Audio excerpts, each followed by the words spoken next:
Hello and welcome to Reno Radio. My name is Naomi Findlay and I am Australia's rapid renovation expert.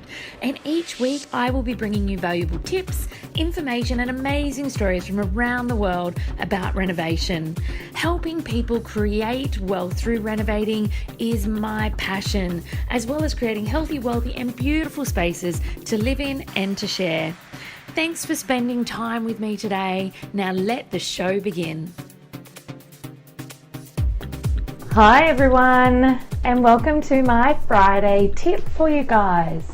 Today I want to talk to you about what the value is in creating beautiful spaces. So I've been reading this amazing book recently called Hey Payday. I've been reading this amazing book called Playing Big by Tara Mohr. It is just an outstanding, inspiring book about playing big in any form of life. It is a little woman focused. However, I feel that the things that I learnt in this book, I could translate across to absolutely any walk of life at all, and any gender and any age. And one of the most inspiring and interesting things that she brought up in there, which I guess has triggered my thoughts on today.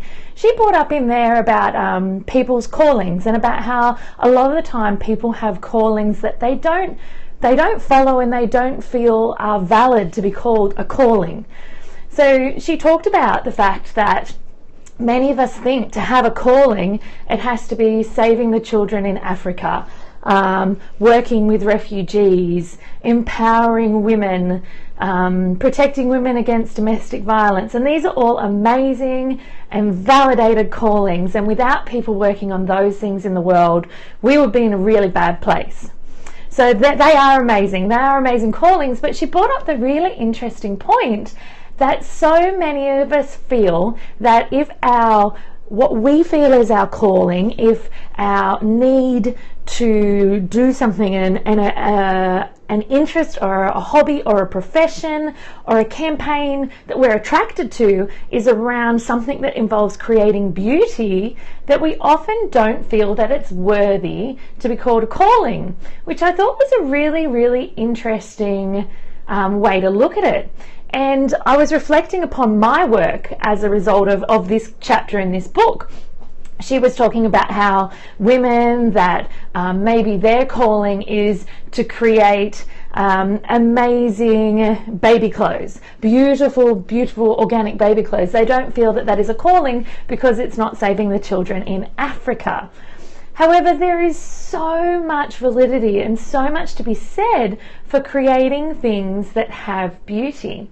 So I had to think about how this applies to the workspace. I was really interested to see whether I could see any correlation between what Tara Mohr was talking about and what I experienced when working with people to create amazing workspaces for themselves, to apply space medicine. And it was really, really interesting when I talked to a few businesswomen about it.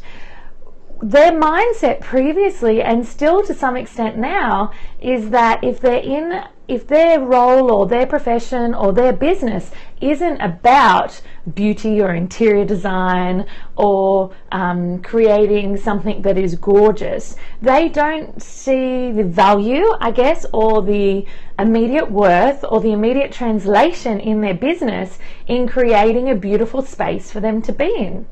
So I decided to do some research around this, and I found some amazing statistics. So there's this huge study done internationally that showed that people that work in a space that nurtures them and helps them focus and is beautiful and inspiring actually has a measurable impact on their creativity, on their productivity, and their overall well-being. So the statistics were around 17% increase in creativity, 17% increase in well-being, and a 6% increase in productivity, which is actually measurable. So if I tie this all the way back to Tara, and what I was thinking with Tara Mohr is that she's right, that there is worth and there is value in creating beauty in whatever job you're in, whether it's a beautiful space for you to be in when you're creating, and whether it's a beautiful space for you to contribute to your calling, or if your calling involves creating beauty or creating inspiration, then you know what, follow it, because it has just as much worth as any other calling.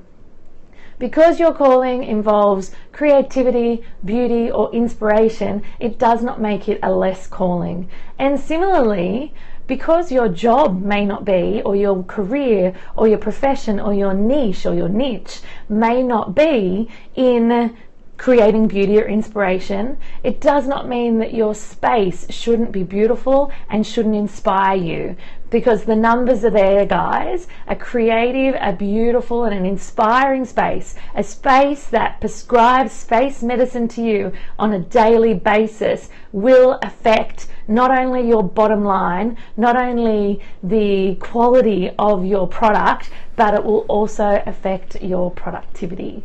So that's all I have for today. I'll be back with some more stuff next week on creating beautiful spaces and thriving in your spaces. Thanks for listening, guys.